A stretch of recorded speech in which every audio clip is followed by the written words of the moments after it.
Mesdames et messieurs, bonsoir. Dans l'actualité de ce 19 décembre, on regarde les titres. À une semaine de Noël, bouffée d'oxygène dans le centre-ville de Tours, les travaux du tram sont suspendus. Nous sommes partis à la rencontre des commerçants pour recueillir leurs premières impressions. Que faire des steppes de vigne victimes de la maladie du bois? Les transformer en bois de barbecue. C'est en tout cas l'idée que vient d'avoir une entreprise de Chinon. Plus d'explications dans un instant.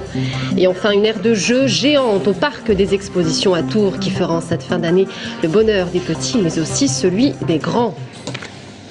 La ville l'avait promis, c'est maintenant chose faite. Les travaux du tram font une pause à l'occasion des fêtes de Noël. Depuis vendredi, les commerçants du centre-ville de Tours, qui ont beaucoup souffert du chantier, apprécient de voir enfin leur clientèle circuler plus facilement. Un point de plus pour l'affluence qu'ils espèrent plus importante en cette fin d'année. Florent Carrière est parti à leur rencontre cet après-midi. Le chantier du tram fait la trêve des confiseurs. Alors, rue Nationale, après avoir rebouché les trous, les voitures ont fait leur grand retour.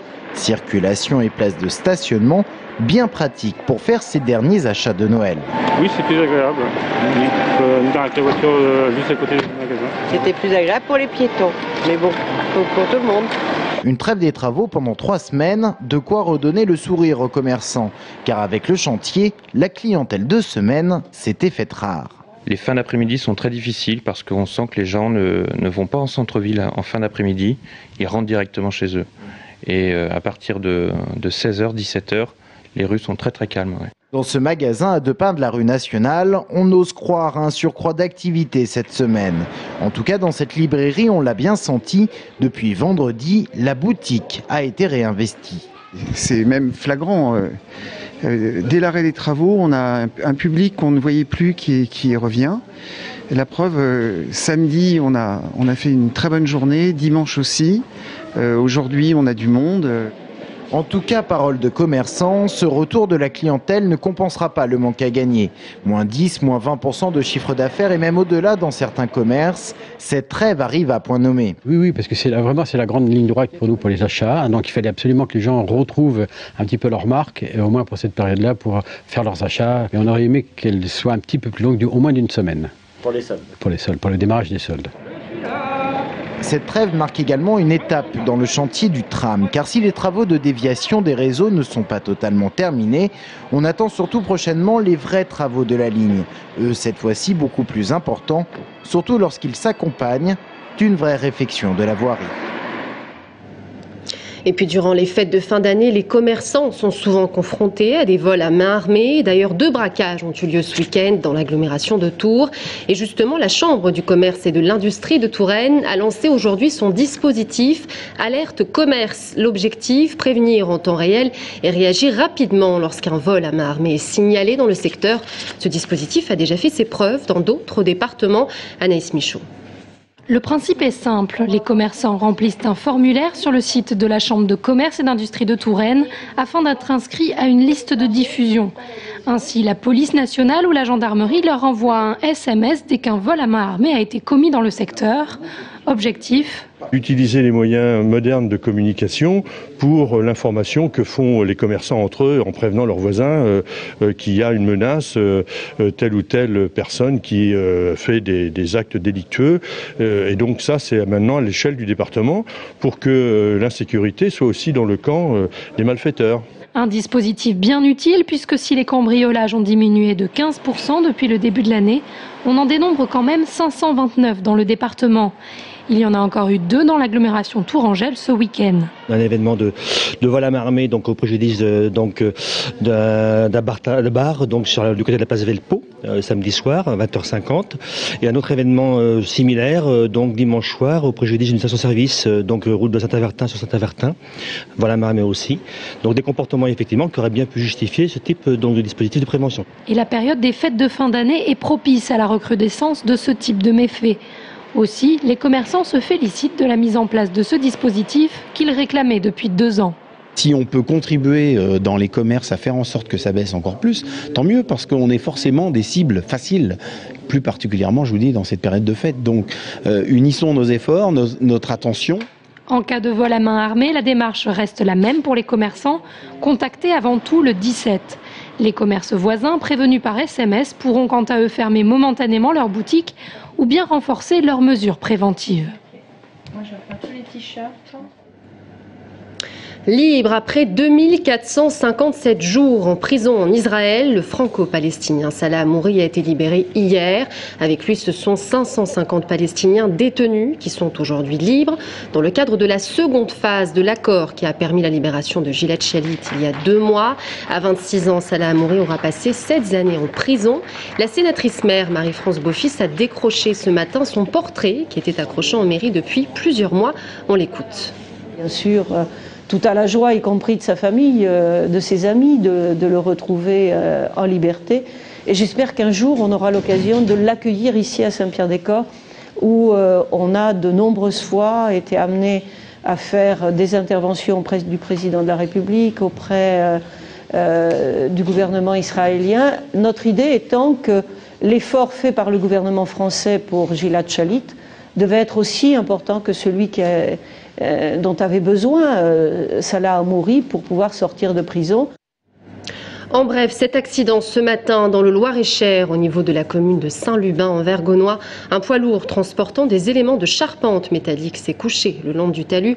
Pas de blessés, mais l'opération de relevage a duré une bonne partie de l'après-midi. À Tours, l'ancienne halte de jour occupée depuis samedi par des sans-abri, une vingtaine de personnes au total. La police municipale s'est rendue sur place samedi matin. Le but est d'interpeller la mairie et la préfecture sur la réquisition des logements vides. Demain soir, une assemblée générale se réunira avec les travailleurs sociaux notamment. Et quand le malheur des uns fait le bonheur des autres, chaque année en Indre-et-Loire, à cause de la maladie du bois, ce sont 2 millions de cèpes qui sont arrachés. Au total, cela coûte près de 14 millions d'euros aux vignerons. Des cèpes de vigne qui ont, vous allez le voir, une deuxième vie puisqu'ils sont transformés en combustible pour le barbecue au bénéfice d'une PME de Chinon. Plus d'explications avec Antonin Lebris. Les 10 000 hectares de vignobles d'Indre-et-Loire n'échappent pas au fléau des maladies du bois. Pour les vignerons, une seule solution, il faut arracher les cèpes porteurs de maladies qui pourraient contaminer l'ensemble du cépage. Bourgueil, par exemple, où on a 1400 hectares de vignes, on doit retirer malheureusement sans doute 300 cèpes par hectare, ce qui nous fait une quantité de cèpes invraisemblable. Sur l'Indre-et-Loire, on a calculé que c'est sans doute 2 millions de cèpes qui sont morts chaque année et arrachés et qui doivent être remplacés. Des arrachages qui coûtent près de 14 millions aux vignobles d'Indre-et-Loire et d'importantes quantités de cèpes perdus. Pour tenter de minimiser ces pertes, la Chinonnette, entreprise de 9 salariés basée à Chinon, a passé un accord avec les viticulteurs. Elle rachète 30 € les 1000 cèpes pour les transformer en bois de barbecue. Les cèpes sont ainsi broyés, calibrés et ensachés pour être revendus. Avec cette initiative, chacun semble être gagnant. Cet accord permet aux viticulteurs qui actuellement détruisaient les souches ou les laissaient quelquefois en tas pour leurs clients, ça leur permet à la fois de les vendre et ça fait aussi marcher une entreprise locale avec des emplois locaux et ça permet de recycler de la matière. Cette année, ce sont donc environ 600 tonnes de cèpes morts qui seront ainsi recyclés. Un produit également écologique, pour faire 1 kg de charbon, il faut 8 kg de bois contre seulement 1 kg de cèpes. La chapelle Saint-Michel à Tours retrouve ses œuvres, des œuvres qui ont été restaurées dans la région et des tableaux classés monuments historiques datant du XVIIe siècle et du XVIIIe siècle. Une technique très particulière est utilisée pour ce travail, comme par exemple pour la reconstitution du tableau Marie Guyard, un sujet d'Anaïs Michaud. 4 mois de travaux, c'est le temps qu'il a fallu pour restaurer les 4 tableaux de la chapelle Saint-Michel. Une restauration plus que nécessaire puisque les toiles classées monuments historiques étaient couvertes de moisissures. Présentes dans cette chapelle depuis 1964, ces huiles dateraient du XVIIe et XVIIIe siècle. L'une d'elles possède une histoire un peu particulière. En effet, l'œuvre intitulée « Adoration du Sacré-Cœur » comportait avant la restauration un personnage à double visage, témoignant d'un ajout de Sainte Marie de l'Incarnation peinte par-dessus une autre figure. À partir de ce qui restait de ce surpeint, de Sainte-Marie de l'Incarnation. Le choix s'est porté sur le fait de reconstituer Sainte-Marie et de ne pas dégager pour des besoins d'iconographie, puisque ce tableau était quand même censé représenter Sainte-Marie, donc il ne fallait pas l'enlever.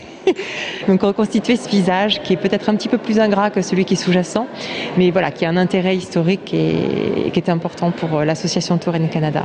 Un choix tout à fait assumé par les experts de la direction régionale des affaires culturelles. C'est cela la réflexion des spécialistes tant dans l'histoire du tableau, c'est de garder au maximum son histoire, son vécu, ses traces de vie, mais également le rendre compréhensible, lisible et compréhensible au plus grand public. Afin de donner une nouvelle jeunesse à ces toiles, c'est la technique pointilliste qui a été adoptée. En clair, c'est un mélange de tout petits points juxtaposés afin de rendre la couleur et la transparence, mais aussi les marques du temps. On peut dire que c'est leur troisième vie. Leur première vie, c'était au XVIIIe siècle. La seconde vie, ça a été la première restauration. Et maintenant, c'est la troisième vie, avec, on l'espère, un renouveau de cette chapelle et des animations. Cette restauration aura coûté 93 300 € pour les 4 tableaux. C'est le prix de l'éternelle jeunesse pour Marie Guyard, cette tourangelle ancienne ursuline, partie au Québec pour y éduquer les jeunes filles, et considérée comme une des pionnières de la Nouvelle-France. Et on passe au sport avec le Tour FC qui a mis fin à une série de 8 matchs sans défaite de Guingamp dans le cadre de la 17e journée de Ligue 2. Le score 5-1 avec ce super coup franc de Julien Cardi, le capitaine du Tour FC. Les 3e et 4e buts sont signés Jérémy Layek et c'est Ali Guérini qui a d'ailleurs été longtemps blessé qui signe le 5e pour une passe de Diego. On écoute l'entraîneur Peter Zedler. Alors mes compliments pour toute l'équipe. Aussi pour notre public, pour le club 5-1, pour le dernier match ici à domicile, avec tous les jeunes qui étaient là. Oui, alors on est content, mais on va savourer, mais maintenant on va en Corse et on veut revenir avec quelque chose. Le Tour FC qui jouera en Corse demain à Bastia et nous y serons. Et les bonnes nouvelles continuent. En volleyball, le TVB a enchaîné hier soir une 4e victoire consécutive contre Ajaccio dans le cadre du championnat de Ligue. Le score 3-7-1, le Tour Volleyball qui affrontera cette semaine le club du Monténégro, Budva, en Ligue des Champions. Et on termine cette édition avec Paradis Loisirs, une véritable tradition juste avant Noël. Une centaine d'animations sur 10 000 mètres carrés installées au grand hall du parc des expositions à Tours. Des jeux qui font le bonheur des enfants, mais aussi celui des parents. Antonin Lebris. Quand on ne peut pas mettre les pieds dehors, difficile d'occuper les plus petits. Mais heureusement, jusqu'au 30 décembre, le parc exposition de Tours se transforme en gigantesque aire de jeu.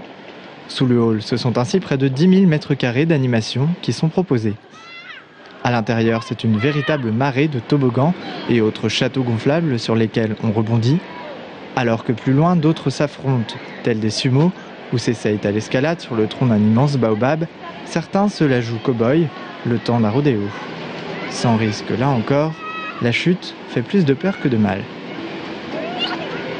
Et pour les moins casse-cou, rien de tel qu'une partie de cartes en famille dans l'espace des jeux en bois et de société.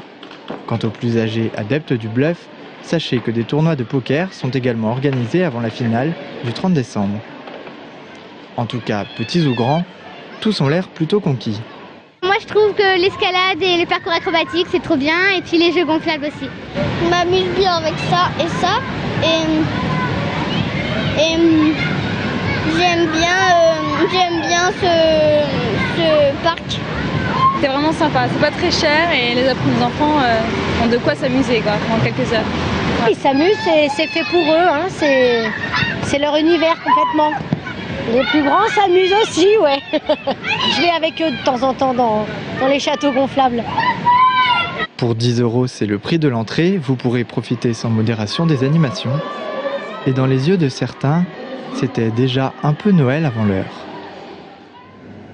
Voilà, c'est la fin de ce journal. Merci à tous de l'avoir suivi. Dans un instant, restez avec nous. Christophe Rossignol sera notre invité de la rédaction. À tout de suite.